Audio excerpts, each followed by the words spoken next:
আজকে আমরা দেখব কিভাবে র্যাগ এজেন্ট বানানো যায়, র্যাগের বেসিক সব কিছু, আমরা কেন র্যাগ বানাবো, সেটা র্যাগ এজেন্ট কিভাবে কাজ করে, বেসিক জিনিসপত্রগুলো আজকে জানবো। এবং আমার ইচ্ছা আছে এই সিরিজটাকে একটু কন্টিনিউ করার, যাতে করে বেসিক যে স্ট্রাকচারাল বিষয়গুলো আমি আপনাদের শেখাবো সেগুলো বাস্তব জীবনে রিয়েল লাইফে বা রিয়েল লাইফ প্রজেক্টগুলোতে কিভাবে ইমপ্লিমেন্ট করতে পারেন সে সমস্ত প্রত্যেকটা বিষয় যেন আপনারা জানতে পারেন সেটা। তো র্যাগ সম্পর্কে বাংলায় জানতে চাইলে আমাদের চ্যানেলে অবশ্যই থাকবেন এবং সাবস্ক্রাইব করে রাখবেন, যাতে করে পরবর্তী ভিডিওগুলো আপনার আর মিস না হয়। যদি প্রথমে বলি আমি যে র্যাগ জিনিসটা আসলে কি, র্যাগ হচ্ছে, র্যাগের ফুল ফর্মটা যদি বলি, রিট্রাইভাল আর্গুমেন্ট জেনারেশন। মানে যদি আমরা স্বাভাবিক অর্থে বুঝি, অত যদি কমপ্লিকেটেড বিষয়টাতে না যাই, যেমন হচ্ছে আপনার যে ডাটা সেটাকে রিট্রাইভ করে জেনারেট করতে পারবে আপনার প্রয়োজন অনুযায়ী। আমরা যদি বেসিক অর্থে বুঝি তাহলে হয়তো এরকমই দাঁড়ায় বিষয়টা। যদি আমি আরও ক্লিয়ার করি, ধরেন আপনার 500 লাইনের একটা ডেটাবেজ স্ট্রাকচার আছে, সেখানে অনেকগুলো ইনফরমেশন দেওয়া আছে। তো কাস্টমার বা একজন ইউজার বা আমি যা জানতে চাই বা একটা এসএমএস এর এগেইনস্টে কি বলা দরকার, এই সব কিছু আমাকে সবগুলো ডেটার মধ্যে কোয়েরি করে যে কোনো একটা স্পেসিফিক উত্তর পাওয়া যেত নর্মালি যদি আমরা করতাম। ধরেন বিষয়টাকে যদি আমি আরও ক্ল্যারিফাই করি, যদি আপনি একটা গুগল ড্রাইভ কানেক্ট করেন আপনার এআই এজেন্ট টুলসের মধ্যে, সেখানে কানেক্ট করলে দেখা গেল সেখানে যে ডাটাগুলো আছে সেই ডাটাটাকে নিয়েই উত্তর দিবে। কিন্তু যদি র্যাগ বানান ডেডিকেটেডলি, যদি এভাবে কাজ করেন, তাহলে এটা অনেক বেশি ফাস্ট হবে। আর দ্বিতীয় যে ব্যাপারটা, সেটা হচ্ছে ডেটাকে তো রিট্রাইভ করবে আপনার ডকুমেন্ট থেকে, সেই ডেটাটাকে তার মতো করে জেনারেট করে আপনাকে পাঠাবে, যেটা অনেক বেশি রিয়েলিস্টিক মনে হবে। তো আমার কাছে র্যাগের জন্য এই বেসিক ফিচারটাই আমার কাছে বেশি ইম্পর্টেন্ট বলে মনে হয়। আসলে আমরা কেন র্যাগ ব্যবহার করব, এলএলএম মডেলগুলোতে কি সমস্যা হয় বেসিক, এটা যদি জানতে চান তাহলে আমি বলে রাখি এখানে যে এলএলএম মডেলের কিন্তু নলেজের সীমাবদ্ধতা আছে। এখানে দুইটা ব্যাপারে ঘটতে পারে। এক, আপনার প্রাইভেট নলেজ তার কাছে নাই। প্রাইভেট বলতে আপনার পার্সোনাল লাইফের বিষয় বা আপনার ক্রেডেন্সিয়াল জাতীয় এগুলো না, আমি বলতে চাইছি আপনার প্রাইভেট অর্গানাইজেশন বা আপনার যে এজেন্সি আছে সেই এজেন্সির ইনফরমেশান বা আপনার প্রোডাক্টের ইনফরমেশান কিন্তু এলএলএম মডেলগুলো জানে না। যেমন ওপেন এআই বলেন বা ওপেন রাউটারের বলেন, ডিপসিক যাই বলেন না কেন, তারা কিন্তু আপনার প্রোডাক্ট সম্পর্কে জানে না। তো সেই জন্য আমরা কি করব, র্যাগের মাধ্যমে সেই নলেজটাকে দিব, ইনপুট করে রাখবো। এটা অন কাইন্ড অফ ডেটাবেজের মতো, যেটা হচ্ছে এলএলএম মডেল পড়বে এবং সেই অনুযায়ী রিপ্লাই দিতে পারবে। সবচেয়ে বেশি দরকারি জায়গা হচ্ছে এটা। আর এই জায়গাতেই লিমিটেশনটা দেখেন, রিয়াল টাইম ডাটাও কিন্তু অনেক সময় চ্যাট জিপিটি বলেন বা ডিপসিকের কাছে বলেন, এদের কাছে কিন্তু থাকে না। তাদেরকে যখন ট্রেন করা হয়েছিল সেই সময়ের ডেটা নিয়েই তারা কাজ করতে পারে। তো এই জায়গাটাকে কিন্তু যাতে সার্ভ করতে পারে, সঠিকভাবে আপনাদের সামনে উপস্থাপন করতে পারে, সেই জন্য র্যাগের কনসেপ্টটা আসে। আর র্যাগটার মাধ্যমেই আমরা আসলে তাদেরকে ডেটাটা দিব, নলেজটা দিব, যাতে করে আরও বেশি অ্যাপ্রোপ্রিয়েট অ্যান্সার পাওয়া যায়। কারণ যখন আপনি আমার এজেন্সির ওয়েবসাইট চ্যাটিংয়ে চ্যাট করবেন, সে যদি আমার ওয়েবসাইটের ইনফরমেশান না দিতে পারে বা আমাদের এজেন্সি ইনফরমেশান না দিতে পারে বা দিতে গিয়ে মিসলিড করে, তাহলে কিন্তু সমস্যা। আর এখানে আরেকটা কথা বলে রাখি, এলএলএম মডেল কিন্তু কনফিডেন্সের সহিত ভুল ইনফরমেশান দিতে পারে। কনফিডেন্সের সহিত বলতে মানে মনেই হবে না যে এই ইনফরমেশানটা ভুল হতে পারে। তাই এইটা মাথায় রেখে র্যাগের কনসেপ্টটা আরও বেশি সামনে গিয়েছে। এটার কারণ হচ্ছে যে যখন আপনি এলএলএম মডেলকে মেসেজ করবেন বা টেক্সট করবেন তার সঙ্গে, তো তখন যদি সেই সময়ে না ঘটে যাওয়া ঘটনার উপরে কথা বলেন, তাহলে সে অনেক সময় কনফিডেন্সের সহিত আপনাকে উত্তর দেবে, কিন্তু সেই উত্তরটা আসলে ভুল। তো এই জায়গাটাকে মোকাবেলা করার জন্যই তৈরি হয়েছে আসলে র্যাগের কনসেপ্ট। তো আমি আর এই থিওরিক্যাল বিষয়টাতে আগাবো না, আমি আজকে একটা বেসিক র্যাগ স্ট্রাকচার আপনাকে বানিয়ে দেখাবো। আশা করছি আপনারা এখন পর্যন্ত আমার সাথে আছেন এবং সামনের টুকুও কন্টিনিউ করবেন। আসসালামু আলাইকুম, আপনারা সবাই কেমন আছেন? আশা করি সবাই ভালো আছেন। গত ভিডিওর পরে আজকে যখন ভিডিওটা আপলোড হচ্ছে, এই যে গ্যাপটুকু হয়ে গেছে, এটা আমার পার্সোনাল কাজের জন্য। আমার টিম যথেষ্ট এফেক্টিভলি কাজ করছে এবং আমি ব্যস্ত থাকার কারণে আসলে এটা দিতে পারিনি। তবে আপনাদের জন্য হয়তো খুব শীঘ্রই একটা গুড নিউজ আসবে। যারা টপ আপ নিচ্ছেন তাদের জন্য এই ঝামেলা থেকে আশা করি আপনারা মুক্ত হয়ে যেতে পারবেন এবং আপনার শেখার পথ আরও স্মুথ হবে, আরও কনফিডেন্টলি আপনি শিখতে পারবেন। আর আপনার ওপেন এআই বলেন, ডিপসিক, ওপেন রাউটার, এগুলো ক্রেডেন্সিয়াল আমাদের টিমের সঙ্গে শেয়ার করার কোনো প্রয়োজন হবে না এবং আপনি আরও স্মুথলি শিখতে পারবেন। তো চলুন আজকের ভিডিও শুরু করি। আর হ্যাঁ, এখনও যারা লাইক এবং কমেন্ট করেনি তারা অবশ্যই লাইক এবং কমেন্ট করে ভিডিও দেখা শুরু করুন, কারণ বুঝতেই পারছেন। তো আমি দেখেন এখানে ওয়ার্কফ্লো একটা ক্রিয়েট করে রেখেছি, কিচ্ছু করি নাই, এখানে জাস্ট মাই ওয়ার্কফ্লো নামটা, এটা যেটা বিল্ডিং নাম দেওয়া থাকে সেটাই দেওয়া আছে, এখানে আর অন্য কিছু দেওয়াও নাই, আমি অন্য কিছু করিও নাই।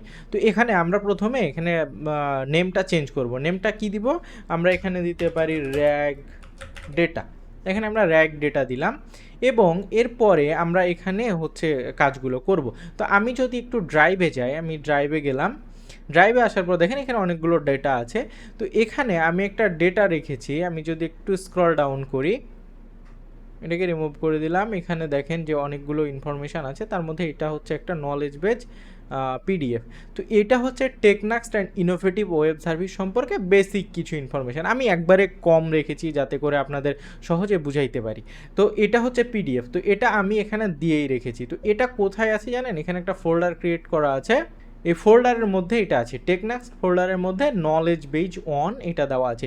এই যে নলেজ বেজ ওয়ান দেওয়া আছে, এটা কেন দেওয়া আছে সেটাও আমি আপনাদের বলে দিচ্ছি।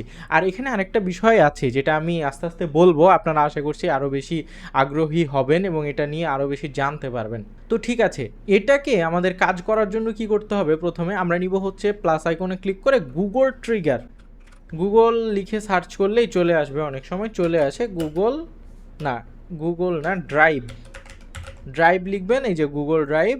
এখানে এসে আসার পর এখানে দেখেন one change to specific file, এটা হচ্ছে যে আপনার যদি কোনো স্পেসিফিক ফাইল চেঞ্জ হয় সেটা, নাকি স্পেসিফিক ফোল্ডার চেঞ্জ হয় সেটা। এর অর্থ হচ্ছে যে আপনি কি চান যে এই যে ফাইলটা এডিট হয় সেটা, নাকি এই যে টেকনাক্স ফোল্ডারটা আছে সেটার চেঞ্জ হলে। তো আমরা নিব হচ্ছে টেকনাক্স ফোল্ডারটা যদি চেঞ্জ হয় সেই জন্য যেন ট্রিগারটা ফায়ার হয় সেটা। তো আমরা এখানে এটাকে নিলাম, নেওয়ার পর এখানে দেখেন এভরি মিনিট সে চেক করবে, আপনারা চাইলে এটা দিতে পারেন, এভরি আওয়ার দিতে পারেন, এভরি মান্থ, আপনার যেটা ইচ্ছা। তো আমি এভরি মান্থ দিয়ে রাখলাম। এরপরে নিচে আসলাম, এখানে দেখেন আমার কিন্তু ক্রেডেনশিয়াল সেট আপ করা আছে। আপনারা কীভাবে ক্রেডেনশিয়াল সেট আপ করবেন এই সম্পর্কে বিস্তারিত ভিডিও আমার আছে, আপনারা চাইলে দেখে নিতে পারেন। এখানে ফ্রম লিস্ট, এখানে আমরা সিলেক্ট করব আমাদের ফোল্ডারটাকে। তো আমরা স্ক্রল ডাউন করি, এখানে এই যে দেখেন ফোল্ডারের নামটা দেওয়া আছে, আমরা নামটা দিয়ে দিলাম। এখান থেকে ওয়াচ, এখান থেকে হচ্ছে কি দিব, ফাইল ক্রিয়েটেড, ফাইল আপডেটেড, নাকি কোন জিনিসটা আমরা দিতে পারি। তো এখানে আমরা দিতে পারি ফাইল ক্রিয়েটেড। এর অর্থ হচ্ছে, আমি আরেকটু যদি বুঝিয়ে বলি, এই ট্রিগারটা কখন ফায়ার হবে জানেন, অলরেডি তো আমাদের একটা আছে, তো এটা ছাড়াও যদি আপনার আরও নলেজ অ্যাড করার প্রয়োজন হয় তাহলে জাস্ট সিম্পলি আপনি এখানে একটা ফাইল অ্যাড করে দিবেন, তাহলে সেই ফাইলটা সে এখান থেকে নিয়ে নিতে পারবে। তো আমরা এখানে এটাই রেখে দিলাম। এরপরে আমরা যদি এখানে ফেচ করি, এখন দেখি কোনো ডাটা আসে কিনা। দেখেন এখানে ফেচ করার পর অনেক ইনফরমেশান এসেছে। তো এখানে যে ইনফরমেশানগুলো আছে এখান থেকেই কিন্তু আমরা হচ্ছে যে আমাদের ডাউনলোডের জন্য যেটা প্রয়োজন সেটা কিন্তু আমরা পেয়ে যাব। তো এরপরে আমরা এখানে প্লাস আইকনে ক্লিক করব। প্লাস আইকনে ক্লিক করার পর আমরা আরেকটা নোড নিব যেটার মাধ্যমে আমরা আসলে ডাউনলোড করব। এখানে গুগল ড্রাইভ লিখবেন, এখানে যাবেন এবং এখান থেকে আসবেন হচ্ছে ডাউনলোড ফাইলে। তো ডাউনলোড ফাইলে ক্লিক করব। ডাউনলোড ফাইলে ক্লিক করার পর এখানে অপারেশন ডাউনলোড রাখবেন, রিসোর্স ফাইল রাখবেন, এখানে সমস্যা নেই। এখানে হচ্ছে লিস্টের জায়গায় এখানে হচ্ছে আমরা আমাদের এক্সপ্রেশনটা সিলেক্ট করব। দেখেন এখানে কিন্তু ডিটেক্ট করে নিতে পারবে যে আপনার যেহেতু এখানে ক্রেডেনশিয়াল কানেক্ট করা আছে সেহেতু। তো আমরা এখানে এক্সপ্রেশনের মাধ্যমে নিব। এক্সপ্রেশনের মাধ্যমে নেওয়ার জন্য এখানে এরকম দিবেন, জেসন দিবেন ডট আইডি। দেখেন এখানে একটা আইডি চলে এসছে, জেসন ডট আইডি। এই আইডিটা হচ্ছে, আমি যদি এখানে স্ক্রল ডাউন করে নিচে যাই, এখানেই আছে জেসন ডট আইডি। এই যে দেখেন এই আইডিটা আমরা কিন্তু এখানে নিলাম, 1y, এই যে শেষে এরকম। তো এই আইডিটা আমরা এখানে নিলাম। তো এবার যদি আমরা এক্সিকিউট করি, এখানে দেখেন পরের ধাপে কি হয়, একটা ডাউনলোডেবল ফাইল আমাদের দিয়ে দিচ্ছে। তো দেখেন আমাদের ফাইলটা ডাউনলোড হয়ে গেছে। তো সুন্দর, আমাদের আর এখানে কোনো কাজ নাই আপাতত। একটু ধৈর্য সহকারে ভিডিওটা দেখবেন, কারণ এটা ভিডিও একটু লম্বা হবে, কারণ আমি বেসিকগুলো যেহেতু আলোচনা করেছি আপনাদের সাথে সেই জন্য। তো আর এখানে আপাতত আমরা কিছু করব না, এগুলো আমরা এভাবেই রাখলাম। এরপরে আপনাদের একটা ওয়েবসাইটে যেতে হবে যেটার নাম হচ্ছে পাইনকন। পাইনকনে আসার পর এটা হচ্ছে লগ ইন পেজ। তো এখান থেকে আমি ডিরেক্টলি লগ ইন করে দিচ্ছি কন্টিনিউ উইথ গুগলে ক্লিক করে। তো আমি একটু অপেক্ষা করব, কন্টিনিউ উইথ গুগলে দিয়েছি, এরপরে দেখেন লগ ইন হয়ে যাবে। লগ ইন হওয়ার পর আপনারা এই ইন্টারফেসেই আসবেন, হ্যাঁ এরকম থাকবে, আপনাদের সব বিস্তারিত বিষয়গুলো থাকবে। তো আমরা এখান থেকে যাব হচ্ছে ক্রিয়েট ইন্ডেক্সে ক্লিক করব। তো আমরা যদি এখানে ক্রিয়েট ইন্ডেক্সে ক্লিক করি, এই জায়গাটা একটু লোডিং হয়ে যাক, দেখেন এগুলো লোডিং হয়ে গেছে সব। তো ক্রিয়েট ইন্ডেক্সে ক্লিক করলে আমরা হচ্ছে এখানে ডাটা সেট তৈরি করতে পারবো। তো তার আগে আমাদের যেটা প্রয়োজন সেটা না, আচ্ছা আমরা আগে ডাটা সেটটা ক্রিয়েট করে ফেলি। তো ক্রিয়েট ইন্ডেক্সে ক্লিক করলাম, ক্লিক করার পর এখানে হচ্ছে আমরা একটা নাম দিব। তো নাম দেওয়ার জন্য আমরা কি করতে পারি, আমার নামই ব্যবহার করি আপাতত, ইনজামস। দেখেন এটা অ্যাভেলেবল কিনা, হ্যাঁ। এরপরে এখানে গিয়ে আপনারা সিলেক্ট করবেন হচ্ছে এটা টেক্সট এমবেডিং 3 স্মল, এটা ওপেন এআইয়ের। তো এখানে ক্লিক করবেন, ক্লিক করার পর এটাতে আপনি লার্জও করতে পারেন, আপনি স্মলও করতে পারেন। তো যেহেতু আমাদের ডাটা কম সেহেতু আমরা স্মল ব্যবহার করছি, আর স্মলের টোকেন কম প্রয়োজন হবে, সেটা আমাদের জন্যই ভালো। আর এখানে ডাইমেনশানের জায়গায় 512 থাকবে, এখানে 1536 করে দেবেন।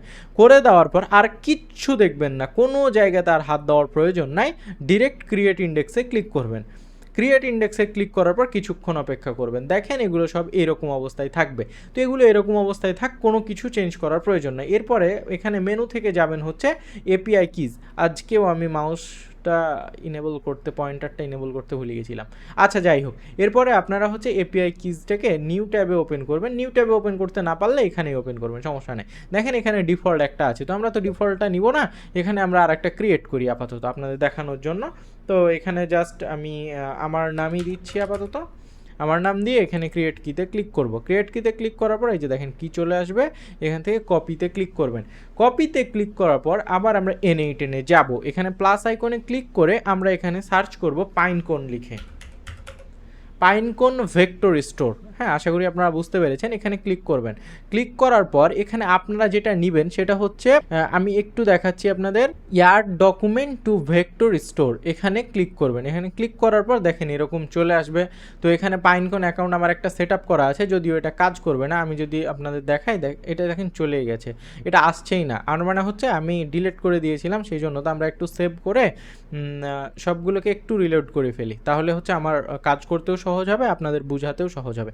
এরপরে আমরা পাইনকোনে ডাবল ক্লিক করব, এখানে দেখেন কোনো ক্রেডেনশিয়াল নাই, ক্রিয়েট নিউ ক্রেডেনশিয়ালে যাব। এই যে এখান থেকে যে এটাকে কপি করেছিলাম আমরা, এই কপি করা কিটাকে আমরা এখানে পেস্ট করে দেবো। পেস্ট করার পর সেভে ক্লিক করব, যদি ঠিক থাকে তাহলে যে এরকম কানেকশান টেস্টেড সাকসেসফুলি চলে আসবে। তো এটা আসার পর এখানে ইনসার্ট ডকুমেন্ট থাকবে, অবশ্যই এটা খেয়াল রাখবেন। এরপরে এখানে এই যে আমার নামটা চলে এসছে, মানে এই যে আপনারা ইন্ডেক্সিংটা তৈরি করেছিলেন, আমি যদি ব্যাকে যাই এবং ডাটা সেটে যাই, ইন্ডেক্সে যাই, এই যে আমার নামে এটা তৈরি করেছিলেন, এটা দেখেন এই যে এখানে চলে এসছে। তো এটা এসছে, এখানে সিলেক্ট করে দেবেন। আর এখানে আপাতত কিছু করার দরকার নাই। আমরা কি করব, একটা করে আগে ফেচ করে ফেলি ডাটাগুলো, তাহলে আমরা সহজে সুন্দরভাবে কাজ করতে পারবো। ফেচ করে দিলাম, ফেচ করে দিলাম। ফেচ করার পর এবার হচ্ছে কানেকশানটা দিয়ে দিলাম। কানেকশানটা দিয়ে দেওয়ার পর আমরা এখন এখানে প্লাস আইকনে ক্লিক করব। প্লাস আইকনে ক্লিক করে আমরা এমবেডিং ওপেন এআই এটাতে ক্লিক করব। ক্লিক করার পর আমার ওপেন এআই অ্যাকাউন্ট আছে, এখানে 3 যেটা আমরা এখানে সিলেক্ট করেছিলাম, এই যে দেখেন এখানে হয়তো লেখা নাই, যখন আমরা করি তখন স্মল সিলেক্ট করেছিলাম, আপনাদের হয়তো মনে আছে, এই যে টেক্সট এমবেডিং 3 স্মল। তো এইটা এবং এটা যেন মিল থাকে সেটা আপনারা লক্ষ্য রাখবেন। তো দেখেন এটা আমার মিল ছিল। এরপরে আমরা যদি এখানে আসি, তাহলে ডকুমেন্টের জায়গায় প্লাস আইকনে ক্লিক করবেন, এখানে ডিফল্ট ডেটা লোডার এটা এখানে সিলেক্ট করে দেবেন, সিম্পলের জায়গায় কাস্টম দিবেন। কাস্টমের পর এখানে অ্যাড মেটাডাটা এখানে ক্লিক করবেন এবং অ্যাড প্রপার্টিতে ক্লিক করবেন। এখানে কিছু ইনফরমেশান লাগবে, এখানে কিছু ইনফরমেশান লাগবে। তো আমি আপনাদের বলে দিচ্ছি যে এখানে কি কি ইনফরমেশান দিবেন। প্রথমেরটা হচ্ছে নামের জায়গায় হচ্ছে ফাইল নেম, এরপরে হচ্ছে ডাউনলোড ফাইল থেকে আসা ইনফরমেশান। তো আমি এগুলোকে কপি করে রেখেছিলাম, তো যাতে আপনাদের জন্য আর কি সহজ হয়। দেখেন নলেজ বেজ, এই যে এখান থেকে যে নামটা এই পাশ থেকে আসবে ডাউনলোড ফাইল থেকে, সেটা এখানে যদি স্কিমাতে যান তাহলে এই যে দেখতে পাবেন ইনফরমেশানটা। তো যাই হোক, আমরা এখন এটা বাইনারিতে ছিলাম, বাইনারিতেই থাকি। তো এখানে আর আসলে কিছু করার প্রয়োজন নাই। এখানে আরেকটা কাজ আছে, সেটা হচ্ছে জেসনের জায়গায় বাইনারি করে দিবেন। বাইনারি করে দিলে এই যে লোড অল ইনপুট ডাটা এটা চলে আসবে, এবং ডিটেক্ট বাই মাইন্ড, মানে এখানে সিলেক্ট করার দরকার নাই যে আপনার কোন ফাইলটা আসলে সে ডিটেক্ট করবে, সে যা পাবে সেটাকেই ডিটেক্ট করে ফেলবে। তো আমাদের এখানকারও কাজ শেষ। তো আমরা যদি এখানে দেখেন এখন পর্যন্ত কিন্তু এখানে কিচ্ছু নাই, যে রিলোড হলো কিন্তু কিছু নাই। তো আমরা এখন যদি সেভ করি, সেভ করার আগে যে এখানে স্প্লিটার দিতে হবে, তো স্প্লিটারের প্লাস আইকনে ক্লিক করবেন, এরপরে আপনারা যে স্প্লিটারটা দিবেন সেটা হচ্ছে রিকার্সিভ ক্যারেক্টার টেক্সট স্প্লিটার, এটা দিবেন। এখানে 1000 এবং 0 করা আছে, তো এটাকে আমি একটু ছোট করে ফেলি, এটাকে 500 করি, এটাকে হচ্ছে 200 করি, মানে এই ইনফরমেশন অনুযায়ী ডাটাগুলো স্টোর হবে।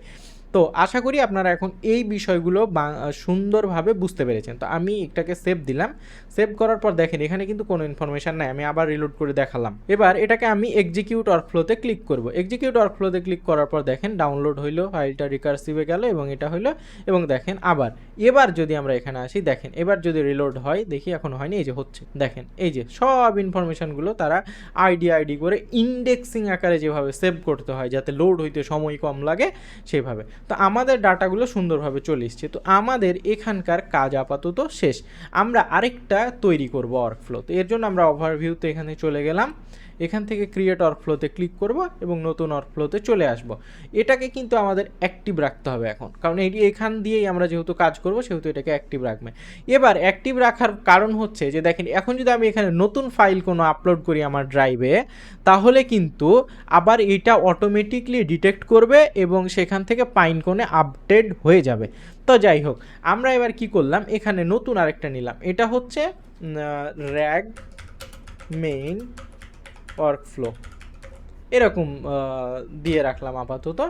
যাই হোক, সেভ হয়ে গেল। এখানে আমরা কিভাবে এটাকে কাজ করাবো, তো আমরা যেহেতু আজকে বেসিক শিখছি তাই এখানে প্লাসে ক্লিক করে এখানে চ্যাট নিয়ে নিব, শুধু ওয়ান চ্যাটে মেসেজ, এরকম, মানে যাতে এখান থেকে আমি মেসেজটা করতে পারি, এরকম আসলে বেসিকভাবেই নিয়ে নেব। এরপরে আমরা নিব কি, এখানে প্লাস আইকনে ক্লিক করব, এআই এজেন্টে যাব এবং এআই এজেন্টটাকে নিয়ে নেব। তো এখানে আসলে কোনো কিছু কনফিগার করার দরকার হয় না, কারণ হচ্ছে এটা ডিরেক্টলি এখানে নিয়ে নিতে পারবে। এরপরে চ্যাট মডেলের জায়গায় আমরা আপাতত আজকেও এখনও মানে ওপেন এআইকেই ব্যবহার করব, GPT-4.1, আচ্ছা যাই হোক সমস্যা নেই, ব্যবহার হোক। মেমোরি হিসাবে ব্যবহার করব আমরা সিম্পল মেমোরিকে। এরপরে আমরা হচ্ছে টুলসে যাব, টুলসে যাওয়ার পর পাইনকনে যাব, পাইনকন ভেক্টর স্টোরে যাব। এইখান থেকে দেখেন পাইনকন অ্যাকাউন্ট কিন্তু আমার কানেক্ট হয়ে গেছে, কারণ অলরেডি আমি ওই যে আগের ওয়ার্কফ্লোতে অ্যাকাউন্টটা কানেক্ট করেছি, সেজন্য এখানে চলে এসছে। তো এরপরে এখানে দেখেন কি লেখা আছে, retrieve document as a tool for AI agent, এটা ঠিক আছে কিনা সেটা দেখবেন, মানে দরকার হলে এটাকে চেঞ্জ করে এটাতে কনভার্ট করে ফেলবেন যাতে করে আপনাদের সুবিধা হয়। এখানে একটা প্রম্পট দিতে হবে, তো আমি একটা সিম্পল প্রম্পট মানে খুবই বেসিক প্রম্পট লিখে রেখেছি, সেটা আমি এখানে দিয়ে দিলাম। এরপরে এখানে যদি আমি দেখাই আপনাদের আসলে কি আছে, এটা হচ্ছে র্যাগ এজেন্ট ফর টেকনাক্স কোম্পানি, যা ইনফরমেশন আছে সেখান থেকে তুমি রিপ্লে করবে। এখান থেকে আমি যদি মডেলটাকে এবার চুজ করতে হবে, যেটা আমরা অলরেডি করেছিলাম, এটা আপনারা জানেন। তো এখানে এইটুকু করা হলে আর কিচ্ছু করতে হবে না, আমরা বেরিয়ে চলে আসব। এরপরে এখানে হচ্ছে এমবেডিংটা অ্যাড করতে হবে, তো এখানে প্লাসে ক্লিক করব, প্লাসে ক্লিক করলে এই যে এমবেডিং ওপেন এআই, এখানে দেখবেন যে মডেলটা ঠিক আছে কিনা, 3 স্মল আছে কিনা, এটা ঠিক থাকতে হবে। এরপরে দেখেন আমাদের কাজ আপাতত আজকের মতো শেষ। তো আমরা এখন সেভ দিব, সেভ দেওয়ার পর এখানে আমরা একটু এটাকে ওপেন করে দেখি যে দেখ কী কী আছে। তো এখানে মিশন আছে, তো আমরা একটু মিশন বা ভিশন সম্পর্কে জানতে চাইবো।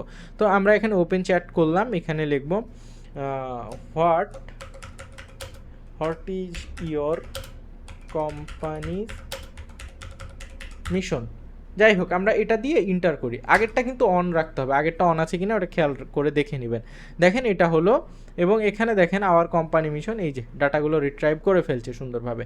তো এখানে আসলে আর আপাতত আজকে আমি আর কিছু বলছি না আপনাদের, কারণ এখানে আরও অনেক কিছু জানার আছে। চেক ইওর, মানে এখানে আপনারা যদি জানতে চান tell me about your company core service, tell me about Technax তো আমরা এটা দিয়ে ইন্টার করলাম। দেখেন সে হচ্ছে অলরেডি, এই যে দেখেন এবার পাইনকোনে এসছে, এর আগেরটাতে পাইনকোনে আসেনি, কারণ ওটা এআই এজেন্ট জানতো, যেহেতু আমার এলএলএম মডেলটা আমরা যেহেতু আমাদের এপিআই ব্যবহার করছি, তাই এবার দেখেন আমাদের এই যে পাইনকোন থেকে এবার ডাটাগুলো নিয়ে এখানে হচ্ছে আমাদের জানাচ্ছে। তো আশা করি আপনারা বুঝতে পেরেছেন, আর আমাদের সাথে থাকার জন্য আন্তরিকভাবে ধন্যবাদ জানাচ্ছি। আর এখনও যারা আমাদেরকে কমেন্ট করতে পারেননি তারা অবশ্যই কমেন্ট করে ফেলবেন। সবাই ভালো থাকবেন, আমাদের টিমের জন্য দোয়া করবেন। আসসালামু আলাইকুম।